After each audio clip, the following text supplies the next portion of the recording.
Today I'm speaking with Luke Caverns. Luke is a fellow YouTuber as well. I came across one of his videos, especially about the Metaverse ad by Facebook, and that really caught my attention. So I messaged Luke, and he has a really interesting background. So maybe Luke, you can give us some introduction, like what sort of content do you create on YouTube? And yeah, it's going to be interesting because, you're looking also into more spiritual kind of things. And this channel is more about Islam, but I also talk about kind of like spirituality. Right. So it kind of makes sense to chat. So maybe you can give us some background into what you do, where you're from. Okay. Yeah. Well, first off, thank you for having me on. It's very flattering and it means a lot to me. What I do is, so I have two channels. I have one that's just my name, Luke Caverns. On that channel, I pretty much just talk about anything that's interesting to me. And it kind of got started with the Metaverse video. I just noticed some symbolism that was in that ad that they kept running, and I knew that there was some kind of significance to the lion and the bull. I'm sorry, the tiger and the bull. And I knew that there was some kind of significance to it, and I was trying to figure that out. And I figured it out one day when I was at dinner. I saw some old petroglyphs that it was obviously referencing, and I made a TikTok about it. And I wasn't going to do it, but my girlfriend told me to do it. She's like, this is the one that could get you started. And she was right. And then I made a full-on YouTube video about it. And so anyways, that was just kind of something I'm interested in. But the Luke Caverns channel, it's all about, I like to talk about stories of exploration and ancient history. And I also get into some movies, or I'm going to. I've kind of just gotten the channel started. So the stuff that's in there isn't a great representation of everything that I'm into. But the reason I started YouTube was for this other channel that I have called Ancient Origins with Luke Caverns. And that is pretty much me telling the story of humanity from the very beginning. I just recorded a video about the Big Bang and whether or not that was caused by God. And I make some references. You know Fayad from the Three Muslims. Yeah. He wrote, I don't know if he wants me to say this, but he wrote a really good paper on all of the things that are recorded, or all of the miracles and that have been recorded, I guess, that are related to the Quran that Allah has done. And I referenced that. And then I also referenced Christianity in the video. And so that is a much more serious, I would say, sort of spiritual mixed with scientific channel where I discuss things about our ancient history and kind of I would say history that isn't spoken about a lot. A lot of pre-flood history, you know what I mean? Sort of digging into the idea that there is, I think, at least a fourth or maybe a third of our history that we don't know anything about. And if we were to know more about it, I think it would change the way we see the world today. So anyways, those are my two channels, Luke Caverns and then Ancient Origins with Luke Caverns. And that's pretty much what I'm into. Yeah, so maybe for everybody listening, go check the video. It's not that long. I think it's like 9 minutes. And I don't know how much research you've done so to pick all these small details, because I personally do some videos, but I don't know how much research I do. I've never kind of broken down other videos like that. So how much time it took you to research these bulls and this Zoroastrian religion and all this stuff, or did you already know something before? Yeah. I had been probably from the time that I was 16. I don't really talk about this a lot. I didn't actually talk about this on the last the podcast I was on with the Three Muslims, but I had like a dream or a vision or something when I was 16 that we were getting close to like the end of the world or something. And I felt like God put something on my heart for me to, I don't know, figure it all out, at least for myself, and maybe tell other people about it. So I'm 24 now, so it's been a while since then. So I knew about Zoroastrians. I had known about these quote unquote conspiracy theories, and back in 2014 or so, I was talking with my parents about I think that this world, and I think the people who control the world, I think it's all more interconnected than we think it is, with spirituality and with God and with demons and fallen angels, or the jinn. Yeah. And so it's been almost 10 years of me kind of researching it all, and it's been in an incubation period for a long time, because it takes so long to learn about everything that you need to learn about, and then to eventually reach a place where it all makes sense, and you're not just like some crazy conspiracy theorist. Because you and I, as spiritual people, if God is real, and angels or the jinn, if they're all real, then they must be connected with our world today. And so that's sort of that's sort of one of my big interests and things I like to pick apart. And so it just happened to connect with the metaverse video. So years of research. As far as the metaverse stuff, I don't know, just a few days of like looking into a few different things to kind of pick that apart. But that few days is built on a foundation of, I guess, almost close to 10 years now of being into this kind of stuff. That's crazy, because I was never into this stuff. Like, even like 2 years ago, I never even thought about religion or any of that. I was like completely atheistic person. But you've mentioned like everyone, like we are spiritual, but I think like everybody's spiritual, because to say you're not spiritual, you're kind of denying that you have a soul. And at that moment, you're kind of like just atoms and molecules. Like what's the difference between you and, like, if I program an AI to behave like you and I make the same exact copy, like what's the difference? Well, you are a human being, you have soul or some sort of life. What is that? And then that's the spiritual side of you. But I mean, it's pretty insane when you try to get in touch with that part of yourself, which I only discovered like 2 years ago. So it's good to hear that you've been on this journey for quite some time. I'm 30, so I was very ignorant for 28 years of my life. Wow. Very old man. Well, you look good for 30. Well, thank you. Thank you. Yeah. For me, I started YouTube. My first video was about death. So I was kind of getting really bummed out and depressed from this idea of death. And I've read a lot of Seneca and all these philosophers. And, I don't know if you've heard of Seneca, but actually there's he's like a very famous Roman philosopher. He died like 300 years before Christ, I think. And he was like very wealthy. He was like Bill Gates of our times. And he died, and they wrote a book about his death. It's called Death of Seneca. And he just died really like a chill death. They came to him. He basically cut his, I think, veins, and he just bled out. And he said, like, this is good. So I made a video about, like, was he religious or what was this about? How old was he? He was like 70. Like, they announced him. He had a dinner with his family, and they just said, like, oh, the soldiers are coming to kill you. And he was like, yeah, that's fine. That's supposed to happen, like, it's okay. And he prepared himself in the bath and he was ready to go, like, and it's called the Death of Seneca. You can just look it up. And so I was like figuring out, like, what is that? And just looking at your own mortality and all this stuff, that's how I got into kind of religion, because essentially you have to look into it. It's impossible to just stay in this philosophy forever. So anyways, that's besides the point. I find that I'm sorry. No, go ahead. I find that very interesting. And I think about people who are in the position that you were in a couple of years ago.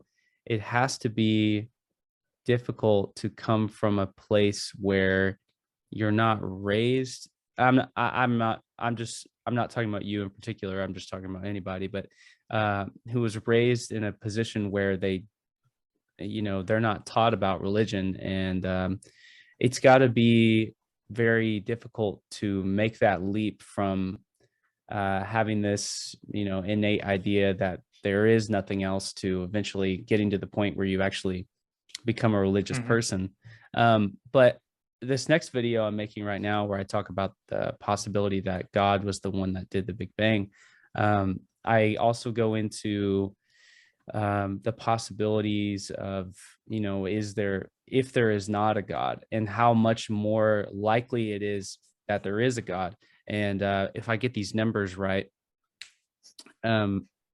basically what somebody's saying is when they're atheist is that they believe that we're here totally by accident and that their spirit, which can't be quantified by science, they still haven't explained, humor, love, empathy, sadness. They still can't explain these things and how they work, but they basically say that so through all of humanity, all the people that have ever lived on the earth, there's been 107 billion people that have ever lived. So if you subtract the 7 billion that are alive today, and you assume that 50% of the 100 billion people that have been alive were men, and each of those men only tried to reproduce once, when a man attempts to reproduce, he expels about 100 million sperm cells at a time.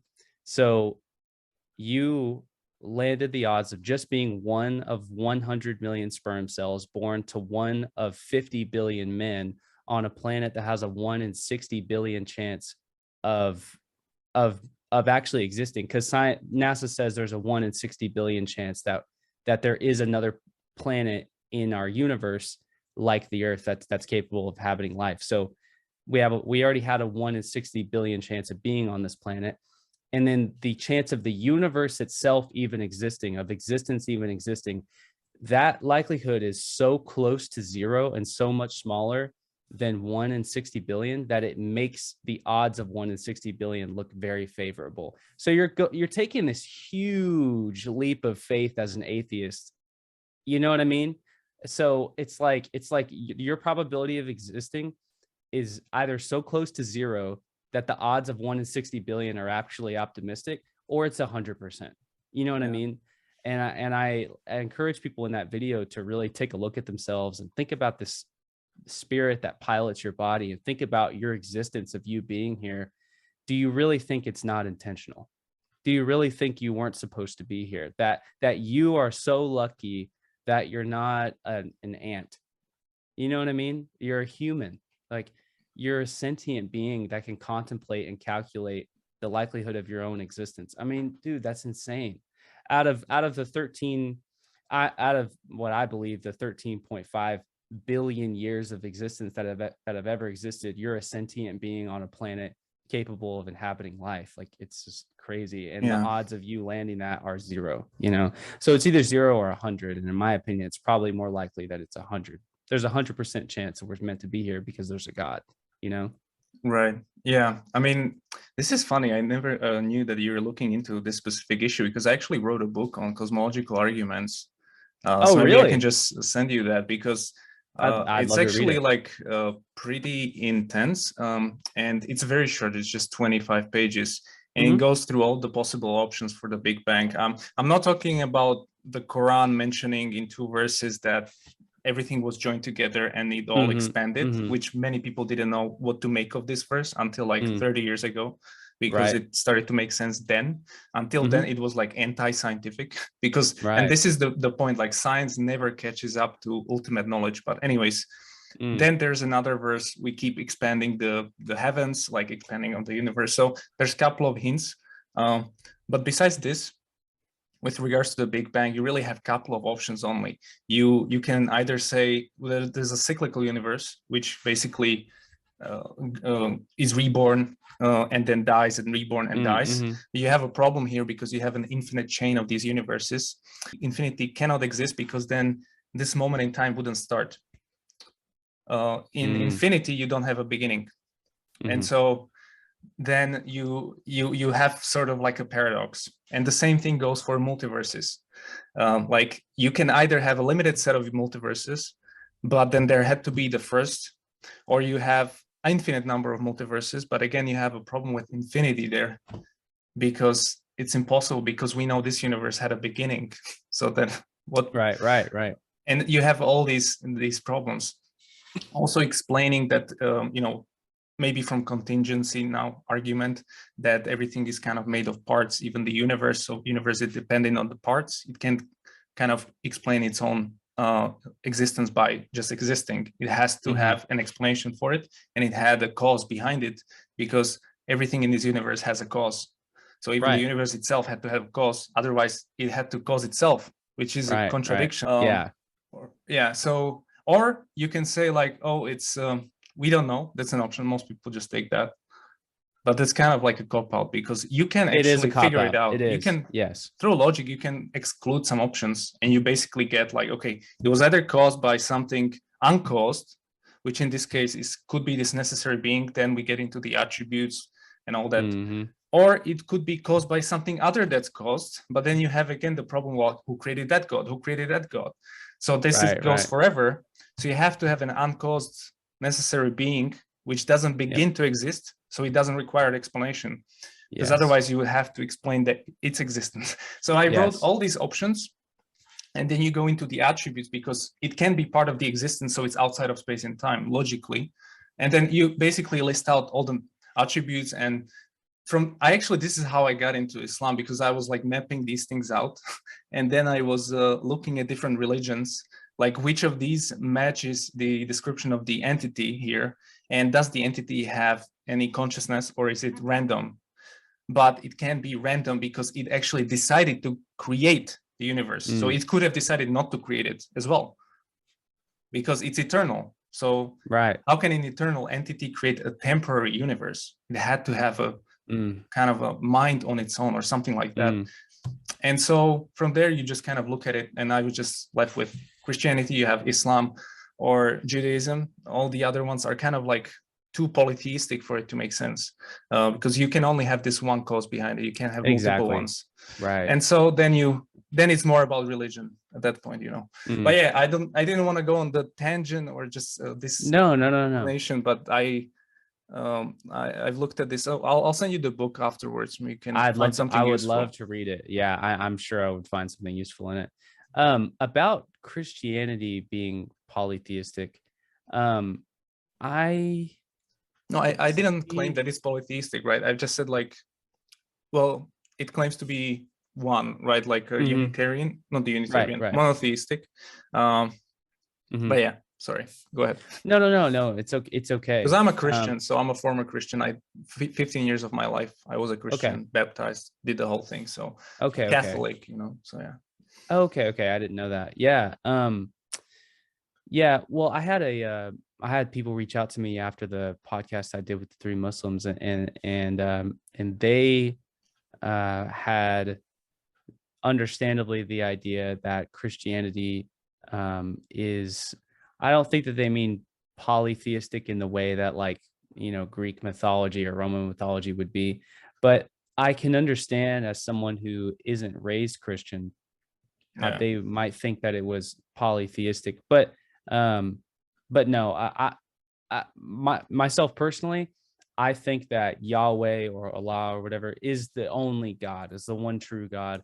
And I just believe that that Yeshua was the Son of God, or, you know, and I think that he was the, you know, I think that he's sort of like the bridge between us and Yahweh. But yeah, it is confusing when you take into when you take into consideration Yahweh, Yeshua, or Jesus, and then the Holy Spirit. That I think a lot of people really get confused, and they think that Yahweh, Yeshua, and the Holy Spirit are they're either all the same, like they're all 3 different personas of the same God, or that they're all 3 different gods. My personal opinion on that is, I think that Yeshua was a sacrificial lamb. I think that he is a heavenly being. He's the Son of God. And I think that Yahweh is the only God. And I think that the Holy Spirit is kind of just our symbolic connection to them, you know.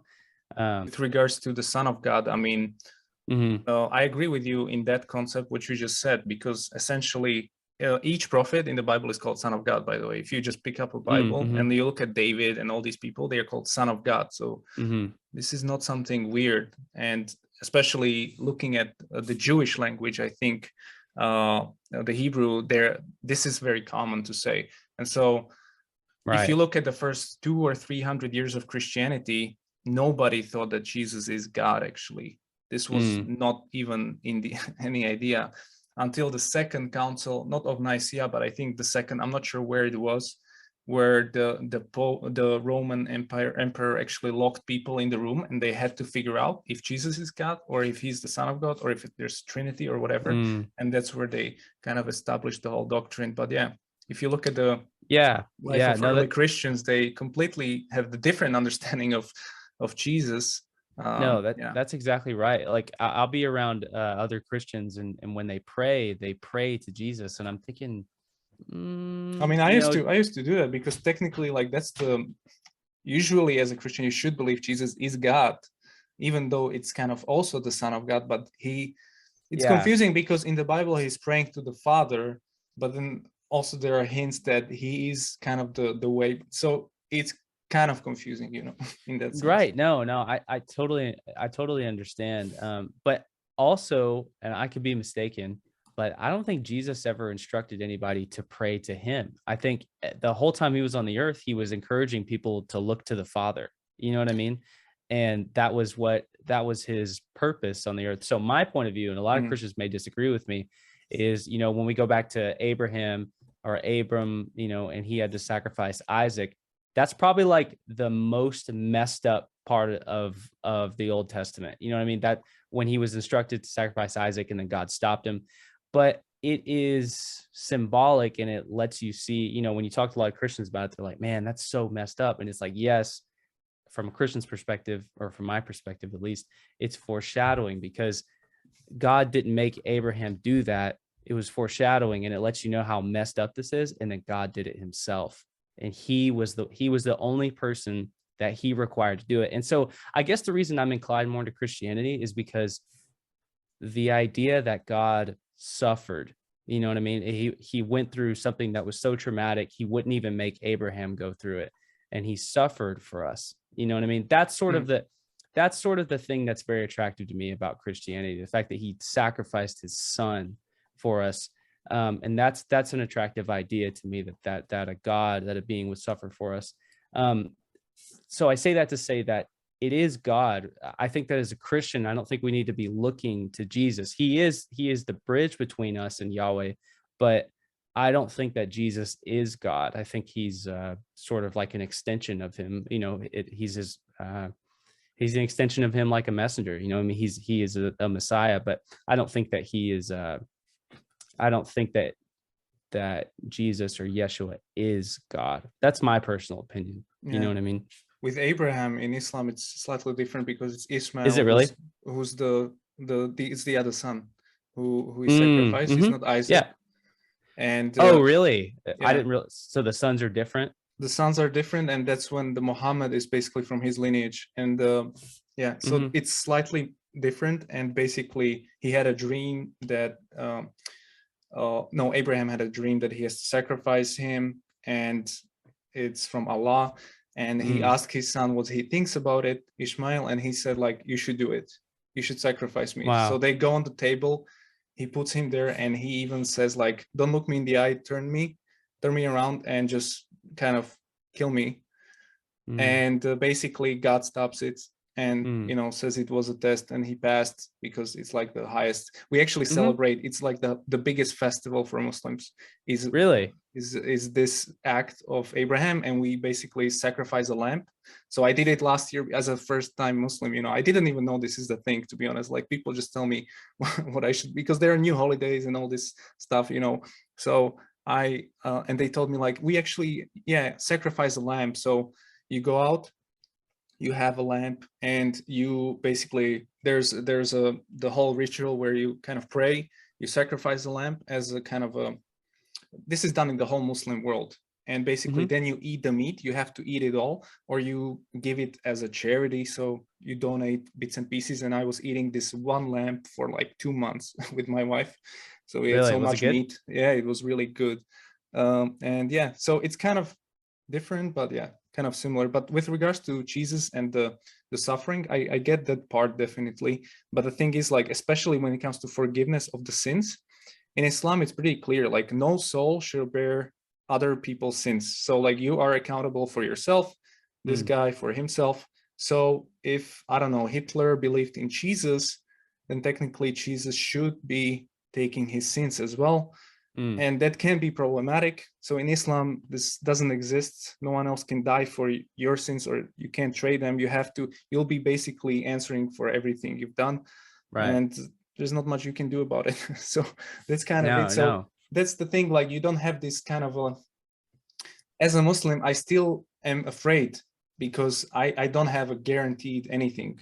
You know, I still have to strive. That's why you have a lot of Muslims are like practicing much more than Christians usually, like just praying, fasting, doing all these things, because it is required, because you have to stack up the good deeds. Because if you don't pass the day of judgment with the good deeds, that's the problem. I mean, essentially the mercy of God should clear everyone, but basically, yeah, it's all about the also stacking up the good deeds. You can't just be like, well, if Jesus died for me, maybe I don't have to go to church or something, you know.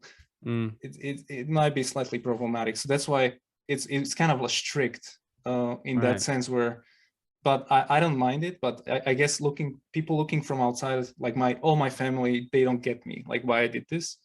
And they are looking like, this is very strict, like you pray 5 times a day, you have to fast, you do this stuff. And I'm just like, guys, I'm happy. Like this is what I was looking for all my life. But I know you don't get it. It's okay.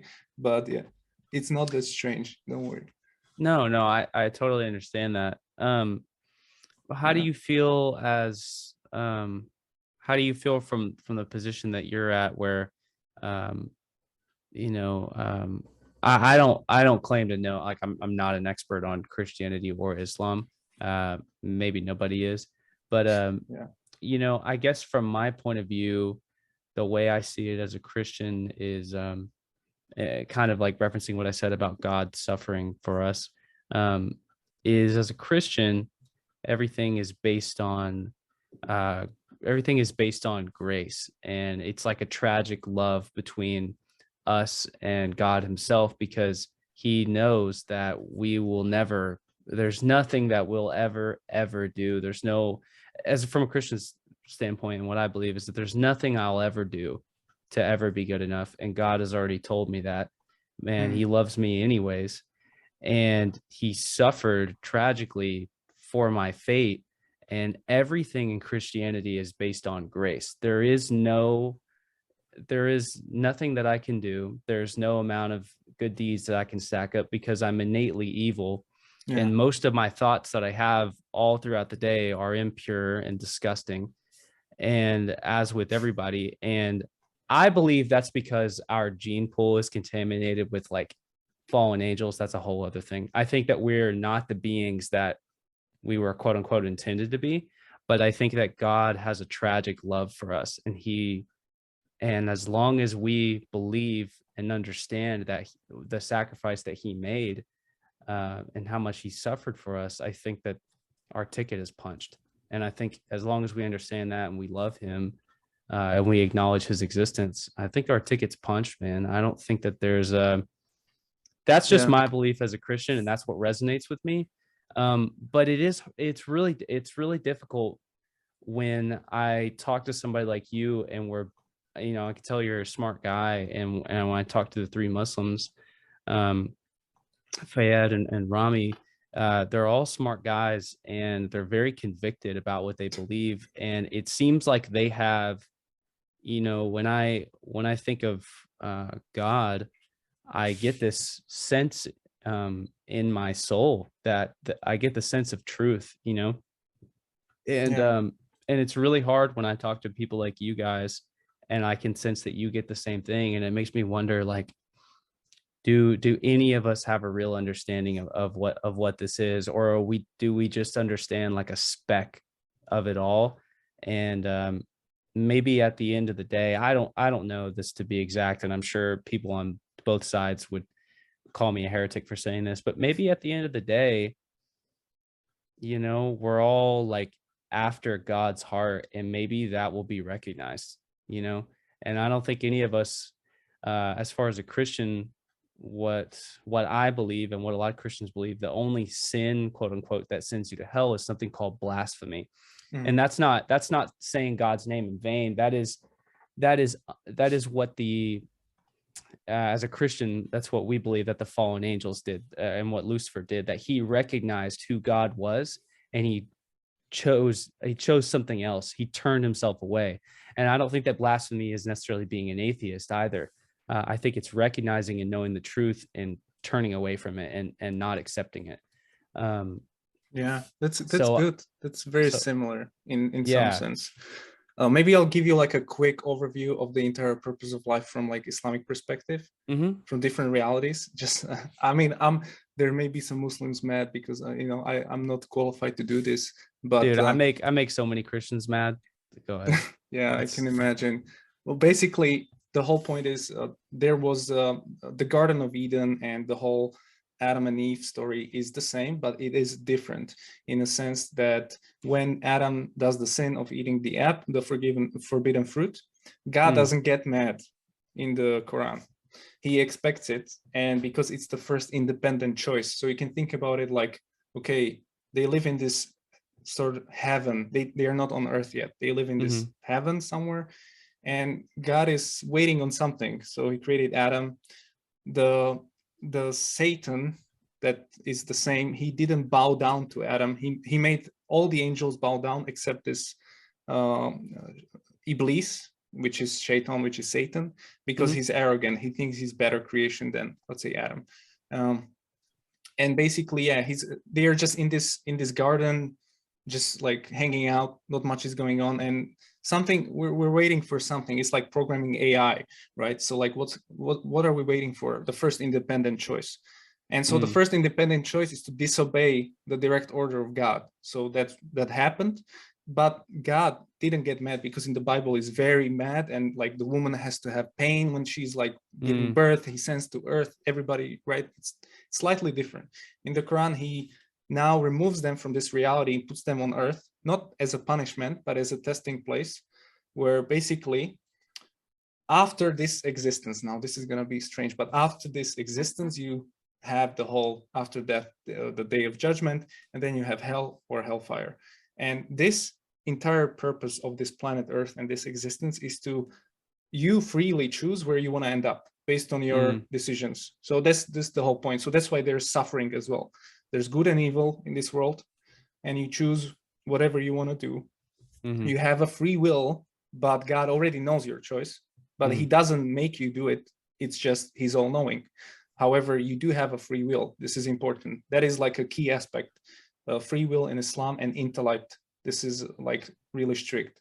And basically humans are innately good from Islamic perspective, like babies and humans are innately good, and they get corrupted throughout their life with, I don't know, their ideologies or where they grow up or something. So they cloud themselves, their souls. They don't see clearly what's right and what's wrong.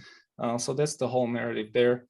And you have Satan, you have these jinns and all this stuff in this, let's say, second reality that we don't see, but they see us. And basically, yeah, that's the whole thing. So there's not much, that's the narrative, basically. Yeah. So you have this first reality, independent choice. Adam comes down to earth. Humans live here. This is a testing ground. And then you basically have a day of judgment. And based on your choices, independent, and even in the Quran, it says all the time, like, you did this to you, you did this to you, I didn't do anything, you did this. It was, you let other people change your mind. It's all your choices. And basically, yeah, there's even specific time frames, like it's going to take 50,000 years, the day of judgment, but we don't know specifically what sort of time are we referring to in this sense. Right, exactly. But yeah, afterwards you have the hell and the hellfire, and that's it. And what's after that? Well, in the hell, this goes much deeper, but basically the punishment increases and never stops. And it's not like there's not even a second of pleasure. Like, there's a saying where a person, let's say they have a great life here, cars, women, or something, I don't know, but they weren't good people, they die. Let's say they go to hell, and just one drop of hell, and they won't even remember this life, and they say, we never did anything, we don't even know what good feels like anymore, please take us out. Wow. And then the good is like, let's say you had a horrible life, you had a tough life, you were homeless, but you were a good person, you were, I don't know, praying and doing good deeds or whatever. And one drop of paradise, I don't even remember my past life. Like, and it's even written in the Quran, like, you will wake up from your grave for the day of judgment, you won't remember, you will think like this life was just like 2 minutes. It was like a dream you had. sometimes, you know, I have dream and I think it's like long and Right. it wasn't. So like it says like it was just a good afternoon and now comes the eternity. Now this was the real thing. So that's the whole thing. Maybe I didn't give you much overview, but that's kind of the thing. That's hard to understand, isn't it? Like, to think that we're just in the first This is just the second stage, yeah. of This our is the second existence. stage. There's another, there's so many. There's even a semi-stage in the grave, basically, because most people are dead and the day of judgment didn't start yet. So most people who That's what I died, believe as well. yeah, so they just kind of like are in the grave, but you can already tell where you're gonna be, because basically you're staying in the grave, like you can already, like, people who did well and who are good people, they will already look forward to the day of judgment. They'll be like, man, I can't wait to start this so I can go to heaven. And the other ones will feel like horrible, like they won't feel well, and it's gonna like be really bad for them in the, that we call it barzak, that phase, which is right now until the day of judgment. So yeah, that's kind of the whole thing. Man, that's scary. Yeah, it's scary, and then this is good. Yeah, it's always like that. Yeah. So yeah, one thing I wanted to one thing I wanted to say about the thing you've mentioned about the atheism and the whole randomness. Technically, randomness doesn't exist if you have the totality of knowledge.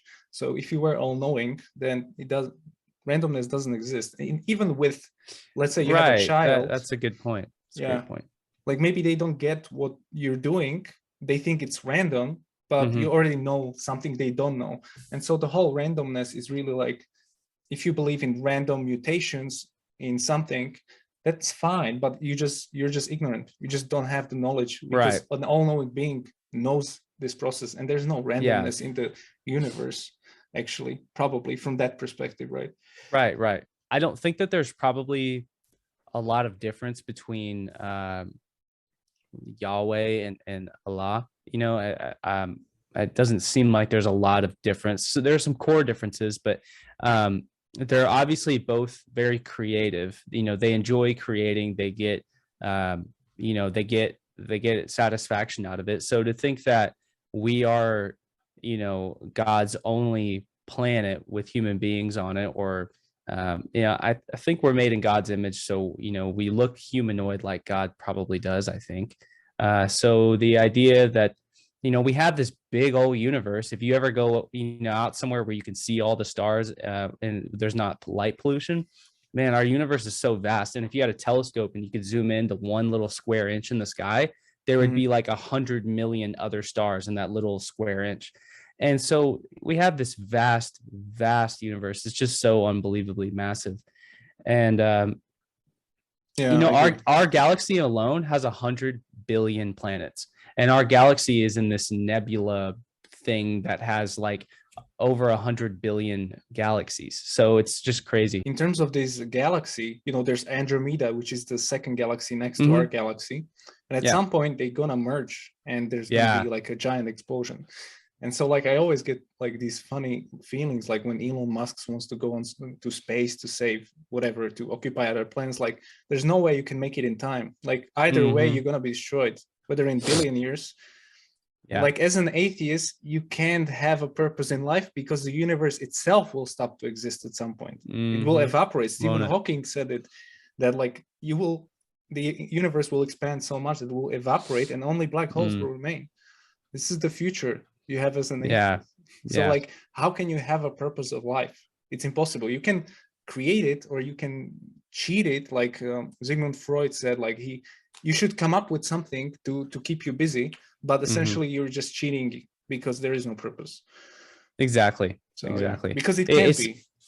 Exactly. It's the same thing with morality. I have a new friend who's an atheist, and I haven't really had many of these talks with him, but he's very morally inclined. Like, he doesn't want to do anything that's wrong. And I say he like very morally inclined, as in more than Christians that I know. I mean, he cares about doing the right and wrong thing. And sometimes when I talk to him, I'm thinking like, why, dude? You're just, why do you care?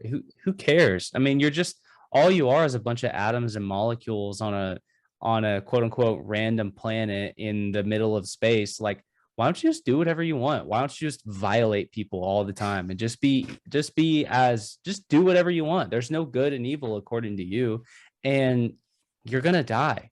So you're gonna die, and that's gonna be it. And there's not gonna be anything else, and there's no hope. There's no nothing. So why don't you just do exactly what you want to do at the expense of other people? What even makes them real? How are they even real? You know what I mean? Why do their thoughts even matter? When you don't have a God, it just throws everything into chaos because it's just none of it matters. You know what I mean? Yeah, it's mostly you're then looking at like what's causing harm and what's not causing harm, and this is how we should organize the society. Mm-hmm. So let's give people as many rights as we can, unless they step on other people's freedoms. This is how people think. But then you have these problems because you can't actually establish freedom in its entirety, because you have to have anarchy. So you have to find a balance. And like people don't know what's good for them, so they demand something which is unhealthy for them many times. And so it's just a tough thing to do, you know, tough thing to figure out. And you're just socially conditioned to behave good, but you don't really have any reason. Technically, you could do whatever you want as an atheist. Yeah. But basically, the society says this, there's a law, you see a harm principle there. Okay, I'm not going to do it, but I don't know. I don't know. It's just psychology, you know. It's a whole like circular conversation, you know. And eventually you get to the point where I think and you must have realized this too at some point, where wow, this world really doesn't make sense without divine purpose. You know what I mean? Yeah, it only makes sense. You know what it is? It only makes sense where you only have, so the only thing that exists in this world on atheism is your body. So, okay, so I'm just going to increase pleasure. That's my purpose in this world, because what else is there? Nothing. So I'm just going to increase the bodily pleasure, which is the lowest pleasure you can increase from if you have the Maslow's hierarchy of needs, you have the pleasure of food, sex, or whatever, but then you have this community need, you have family need, and at the top you have the spiritual needs. Like these are the top, but you can't get there if you don't have these figured out. So the whole society is just increasing pleasure on the base level, but technically that's superficial. Like actually there's more happiness in, let's say, having responsibility for your kids. That's more pleasure, even though you're decreasing yourself pleasure, because you are not engaging in immorality, sexual immorality. Exactly. But you're taking care of the kids, which will give you more pleasure than if you would do that. So you see, it's like there's levels of these pleasure, happiness stages. The highest one is God. And if you just stop at this one because you just recognize the body and your individual freedom, then of course it's going to create these catastrophes where people just don't have any family relationships anymore. Like people just move out from the house and they just don't come back. Like, why? They hold me back. My family is stupid, you know. I'm just going to do my thing. And these then leads to this crazy individualistic society that's chasing these dopamines all the time.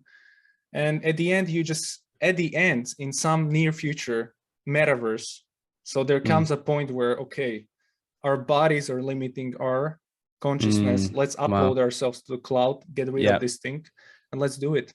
And that's the logical end of freedom. Actually, that's the end of freedom. Freedom maximized to its full potential is the end.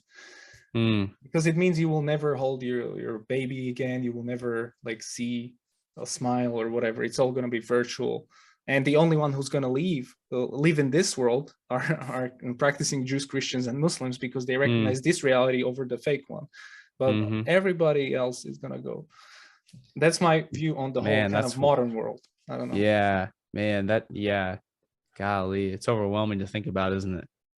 If they don't stop, this is gonna happen, because you want to increase pleasure, so your body is limiting you. And there are already billionaires who want to, before they die, they want to just like I don't know, put themselves into ice or something. Even Jeremy Bentham, the most famous philosopher for liberalism back in the 18th century, I think they froze him before his death. He thought like he's going to live forever and they're going to unfreeze him in 200 years. Like they have these crazy ideas because they don't want to suffer. They don't want to die. These people are crazy because they don't want to die. So they try to cheat death because you only have this life. So it's a very sad existence. It's a very, very sad, superficial existence. doesn't really allow you to live like, let's say, have deep emotions or whatever. And I lived it, Well, so I know. yeah, Nice. man. And these people who are indulgent, I mean, all you have to do is look at any I don't know many celebrities outside of the US, but all you have to do is look at US celebrities in California and Hollywood. Man, they have everything they want. They have an unlimited supply of people to have sex with, which I would say that's probably like the ultimate physical pleasure. Um, you know, they could do any amount of expensive drugs that they wanted to, drink the nicest spirits or whatever, um and they end up getting depressed and becoming hermits, killing themselves, and they never ever find the satisfaction that they're looking for. And it's just funny that real satisfaction comes from depravity and holding back. You know what I mean? Isn't that strange? And Yeah. I feel like the truth of that is indicative of there being a higher intelligence that knows what's best for you, and it's just strange that denying your bodily desires eventually leads to a greater pleasure, which to me is evident that there is a higher mind out there that understands more about us than we do. You know, Yeah.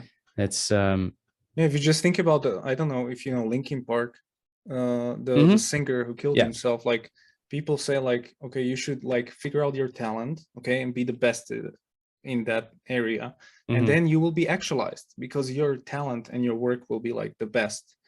But Right. like, this guy was the best singer on the planet almost. He had the biggest following, and but he killed himself. Like, what? So like, wait a second. So like, if increasing self-actualization leads to happiness, then why are people who achieve their dreams, this is beyond what they dreamt about, they achieved it, and it's not good enough? So that tells you that the external world it's never going to satisfy you. This is Nope. impossible. So, and the funny thing is, the answer is already within you. It's to, as you said, like we have Ramadan, right? This is the month of fasting. So basically you do full month with no eating, no water. And I did it last year. It's pretty intense. And basically you just wake up at 3 a.m. before the sunrise. You eat something before the sun rises, then you pray, and you go a whole day without food and no water, which is the hardest part. And then you eat when the sun goes down at the end of the day. This is pretty difficult. And there are some companions of the Prophet Muhammad who used to fast for like decades or 40 years.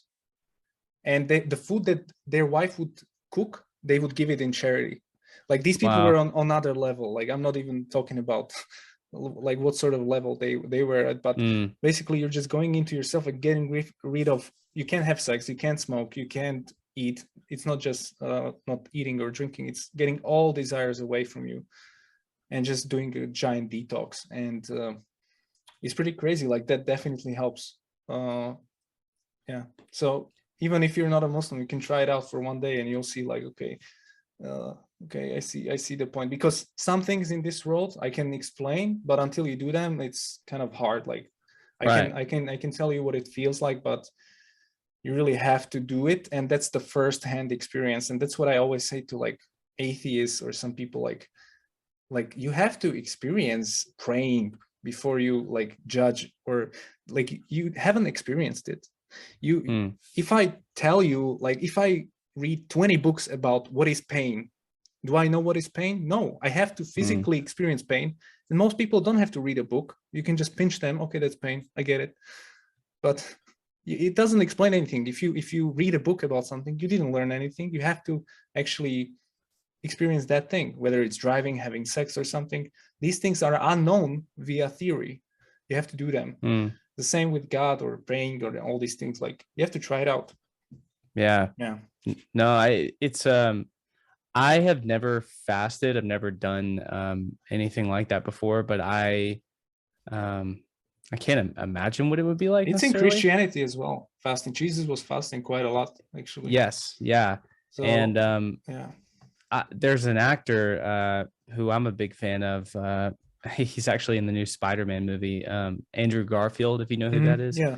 He was in he's done several Christian roles over the year. Like he was in Hacksaw Ridge, and he was in a couple other movies. Mm-hmm. And he did a movie recently that I haven't seen, but it seems like he's kind of like a monk character that travels. I think he's in Asia, maybe. And so he's probably some kind of a method actor, and he really dives into his roles. Well, he's portraying the true story of a guy who does like a something of silence. Like he doesn't speak. This guy didn't speak for like 7 years or something like that. And so Andrew Garfield, he didn't speak. I think he did it for 7 weeks. He didn't speak while he was preparing for this role, and he was actually living with like Christian monks up in the mountains somewhere. And he's not religious, and he became. He's never outright said he's a Christian, but he said that he has become religious since doing that, and since spending that time not speaking. So that's obviously fasting in some way. So it's interesting, and I'd be interested one day to definitely do that for myself, and see what that would behold for myself. You know what I mean? What's your experience like when you fast? What do you what comes of it for you, or what has? I just did a fast, like whenever I feel off, because I'm always trying to keep my prayers and do, let's say, some small charity, and just always remind myself of God so I don't forget, because essentially humans are forgetting creatures. This is like the whole point of Quran, and you shouldn't forget about God. And sometimes I have 2 businesses, so I'm running many things, and sometimes I get caught up in just this world too much, and I have to take me out of this world for a few seconds, just to remind myself, like, wait, okay, this is nothing. Just keep yourself to the direction. So what it does is it brings you back. So if you do it outside of Ramadan, it's kind of useful, because sometimes you might sin, or let's say you watch a porn, or you do something that's not good, or you get alcohol. Like, we can't drink alcohol, right? Or I can't eat regular meat, or there are things you should follow as a Muslim, and sometimes you fall, right? I'm not saying I drink alcohol, but everybody has sins. This is the condition. So you're not perfect. And so when you do sin, it's good to fast. It's good to do fasting. We have something called tauba in Islam, which is like repentance. It's very simple. Like when you sin, you don't have to go to the priest. You can just you take a shower. It's kind of like a shower, and you basically pray, and you just say, please Allah, forgive me, and he forgives you, because he can forgive any sin. So I don't have to go to the priest, and I'm done. But I have to have sincere intention in my heart that I will stop the sin, right? I can just kill someone and say, hey, forgive me. It's not how it works, right? So yeah, that's kind of good. But during Ramadan, it's like completely different level. I can't even explain it, to be honest, because actually there's this special prayer you do. It's called Tarawih, and I've never experienced it, because I just became a Muslim last year in February, and they just explained what this prayer is. And you basically you stand in the night, like for half an hour, and you just recite the Quran with like hundreds of Muslims together, shoulder to shoulder, and you just do that, and you stand and just do that, and it's kind of like crazy experience. And then you have to do the night prayers as well. So you kind of like sleep, and you wake up at 3 a.m. and just go pray. So you're like in a completely different mode. So like then going back to your 5 daily prayers is nothing. It's like, oh, this is easy. So yeah. Do each of those prayers have a certain amount of time? Yeah, well, I mean, the prayer takes like 4 minutes, but you have to do them at specific times. So the first one is before the sun rises. You have a window of about 2 hours. I don't know. Right now it's 7 to 8 a.m. It changes based on the season. Then you have one prayer in the midday, then one afternoon, one when the sun rises, and the one at night. So that's kind of how it goes, and you can't miss the time. It's the most important is that you do them. You have a window for a few hours usually. You have to make it. So usually you have these crazy situations, especially like I live in a non-Muslim country. I don't know any Muslims. I didn't know any. In my office, there are no Muslims. So it's strange. Like I'm like sometimes like, guys, I have to go. I have to pray, because I'm like stressing about this stuff. And before that, you have to do sort of like washing. It's called wudu. So you kind of wash yourself with water. It's like a ablution, we call it, ritual. It takes like a minute. You just put your water on your face and hands, and you kind of say like a phrase. And yeah, and so you always have to have a water with you wherever you go. Or when you travel, I always think about like, okay, how I'm gonna make my prayers. So I stop at the gas station, and then people look at you weirdly. You know, it's strange, but it's funny. And then I went to a Muslim country, so I traveled to Turkey, and it's like people pray on the streets everywhere. Like people just, when the prayer goes off, you hear it in all country, just Allahu Akbar. It starts yelling 5 times a day, the mosque, right? So this is called the call to prayer, and everybody, not everybody, but like 50% of people, let's say, they do this. And those who can, they go to the mosque, and those who can, they just take the prayer rug and just pray on the street. And it's like, wow, I've never seen this. Yeah. You know? So it was like beautiful. I really felt like, man, I would like to stay there for a while, because everything, I didn't have to pay attention to the meat I was eating or nothing. It was basically everything was like for, you know, for Muslims. So yeah, it's just good experience. Yeah, I would like to see something like that. That would be very cool, to travel to Turkey or, you know, someplace like that and be able to see that. What would happen to somebody who was you know, what would the perception be around a Christian who was there that didn't pray during the prayer? You know, when the whole town stops. You know. No, my wife is Christian. You know, my wife is Christian. Wow. We live together. So I converted to Islam, but we've been together for 7 years. Wow. So, you know, in Islam, it's allowed to marry Christian women if you're a Muslim man. If you're a Muslim woman, you should marry a Muslim man. That's kind of how the ruling goes. Because you will like give birth to kids, and you should like give birth to, because you basically have a religion from the father. So if you would have let's say kids with a non-Muslim person, the kids would be his religion or not religion.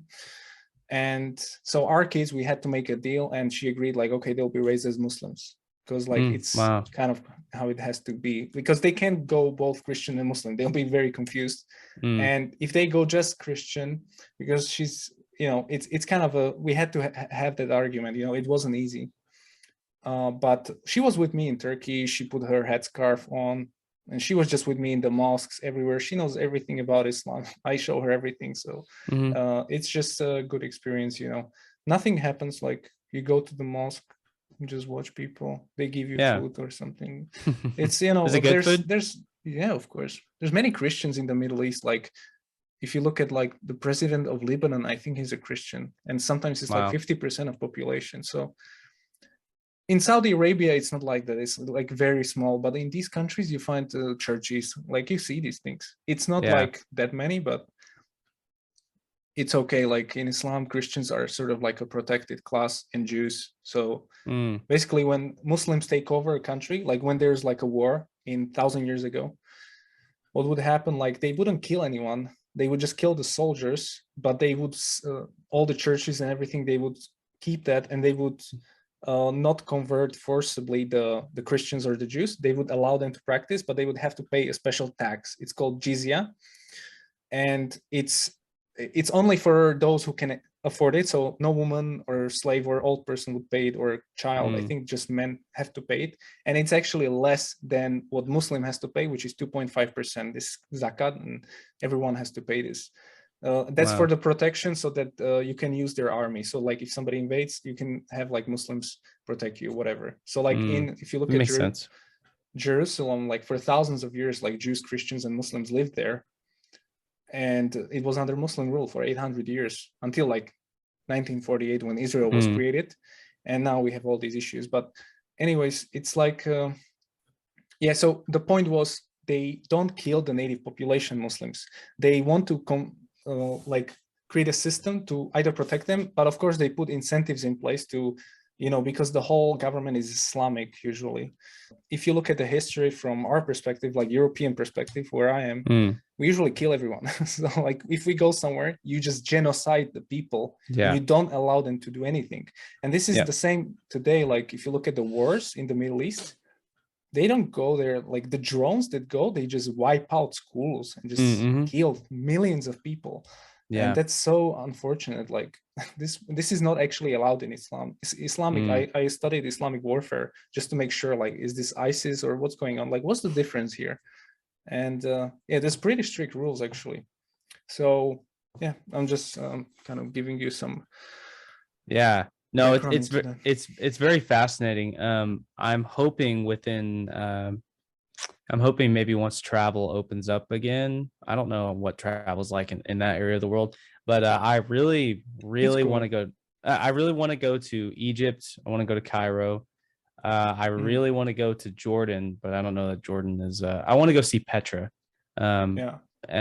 I don't know how safe Jordan is, but yeah, I want to go to like the Mesopotamia area, Turkey, and everything someday. I just being a Westerner, especially somebody raised in Texas, my whole perception of that side of the world, the perception I'm brought up with is that it's like a war zone all the Yeah, time. the same You here. know, Yeah, it's like you will be so amused when you go there. You won't see a single homeless person. mm. Everyone will be so nice. They'll give you free food. Like you will be like, okay, this is something wrong is here. Like Well, what what's hilarious is so I'm in San Antonio, Texas, which is about 4 hour. No, it's about 2 hours from the Texas Mexico border, Mhm. and so Texans, whether just or unjust, we have this perception of Mexico that it's like in chaos and it's a dangerous place, which might be true. Um, but I don't know, man. I went to a place called Big Bend recently, and it's basically a national park that we have here that's on the border, and it's half of a national park. The other half is like the Chihuahua Nacional Park in Mexico. Mhm. And so we went there and we walked straight up to the Rio Grande, which is the river that makes the Texas Mexico border. And we saw Mexicans on the other side. And we were in this town that like I can't remember what the town is called, Lahua or something like that. Maybe sounds Hawaiian. Maybe that's not the right word. Maybe the town's called Linda. But we're in this town where like there's a fence that goes to the center of the town, Mhm. and the other side is Mexico, and you could just walk over there. And dude, it was fine. Everybody there was so nice, and I'm sure if you go deeper, further into Mexico, because it's all close to the border, everything's safe. But it's funny how you get there and then none of it matches your perspective. It looks exactly like the United States. And in all the movies, whenever you see Mexico, it's got like this yellow wash over it. You know what I'm talking about? Or even movies that take place in the Middle East, it's got like that yellow wash over it. And Mhm. then, I'm sure I would go there and I'd be like, yeah, this is not as dangerous as everybody made it out to be. Now that's coming from a guy who might be able to pass, like if I, wore the right thing or grew out my beard, I might be able to pass as somebody who would live in that area. I wouldn't maybe recommend it to like an American white blonde girl to go over there by herself and just kind of walk around. Maybe that would be more dangerous. But for myself and a guy like you, I think you and I could probably walk around and you know what I mean? It's probably not quite what our perception is. Yeah. Yeah, I mean it's difficult. I mean, I was in Brazil in favelas, which are the in Rio de Janeiro. You have these slums when where Mm-hmm. they kill each other, and I spent like 6 days living with the family there, and it was completely okay. I mean, there was some shooting, but it was like cool, you know.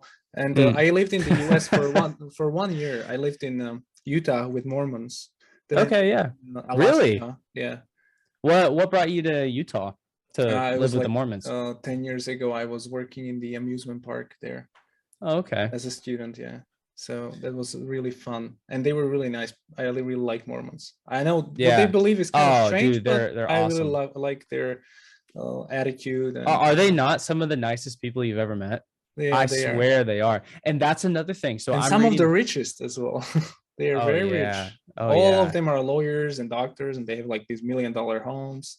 Like it's really Yeah. like, okay, They really care nice. about like being applicable in society and like doing something productive and Yeah, like thus in it ends up Utah, you couldn't resulting. get alcohol. Like I remember Yeah, we were right. drinking. There was one liquor store, or there was no Starbucks. Caffeine was banned. So like, okay, these guys are like Muslims almost.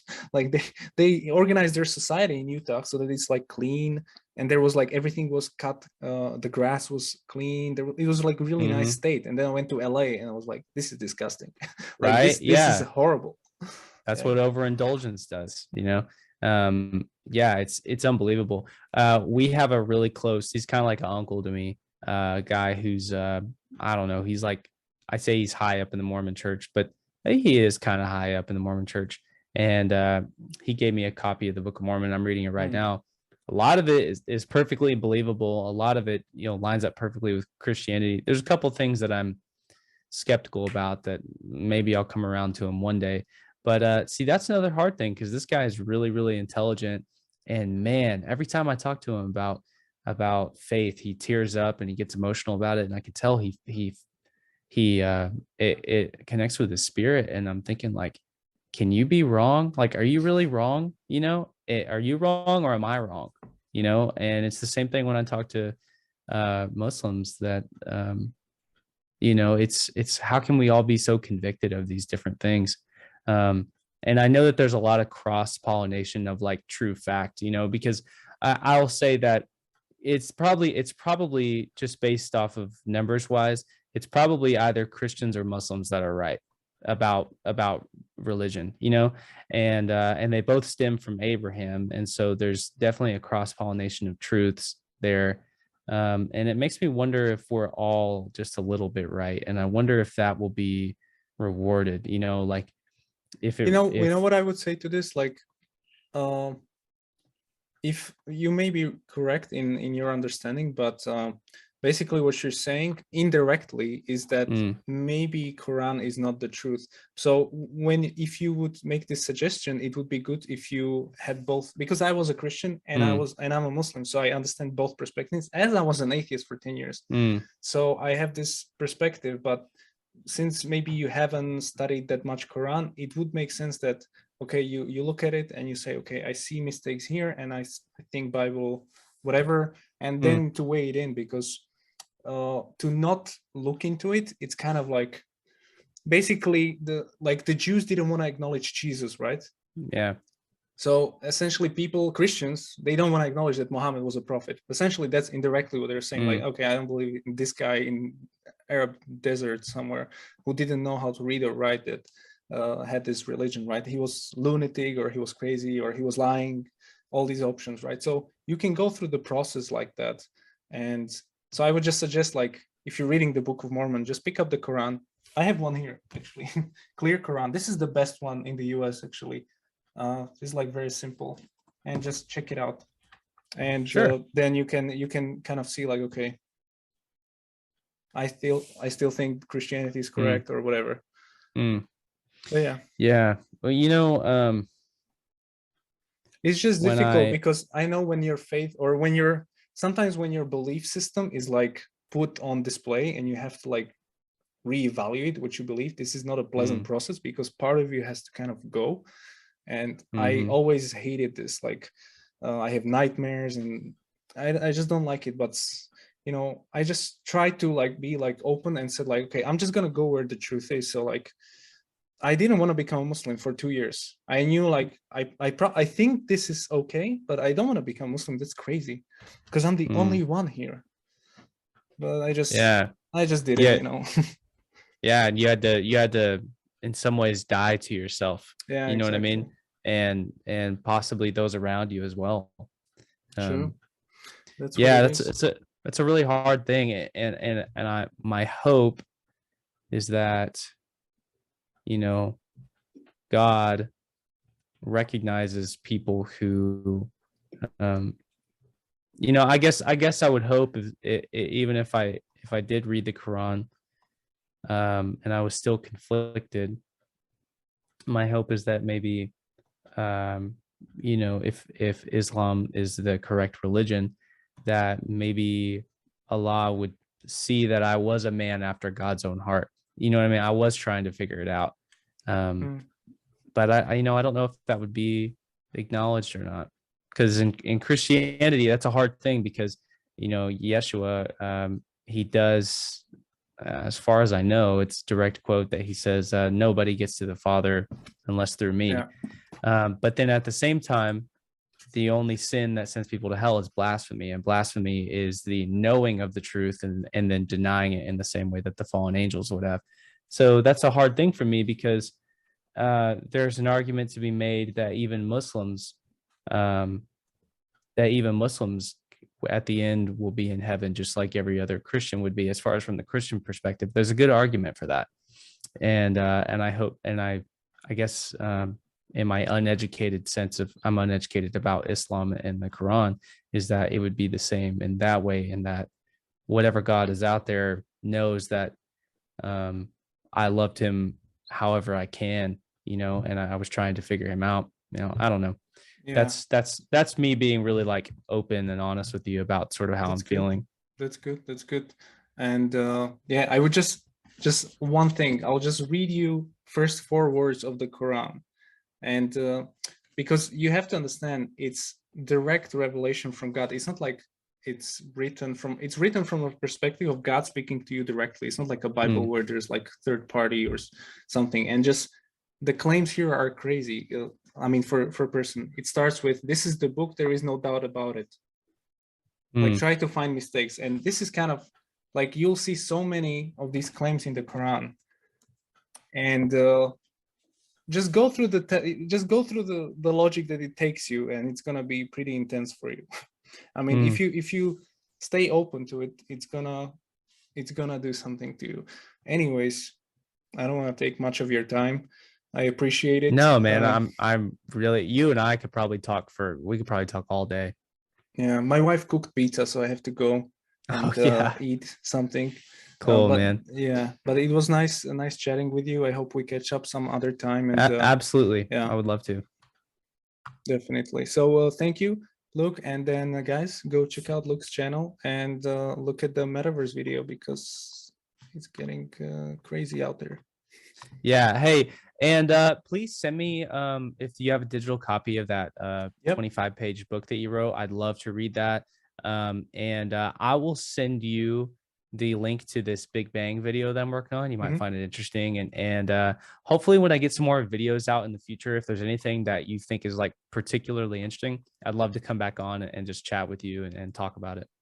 Definitely. All right. Sounds good. So all right. Hey man, have a great night, and enjoy your pizza, you said? Yeah, pizza. Okay. Homemade. Awesome. Homemade pizza. Well, that's awesome, man. Hey, have a great night. Thank you so much for having me on. I really do appreciate it. All right. See you.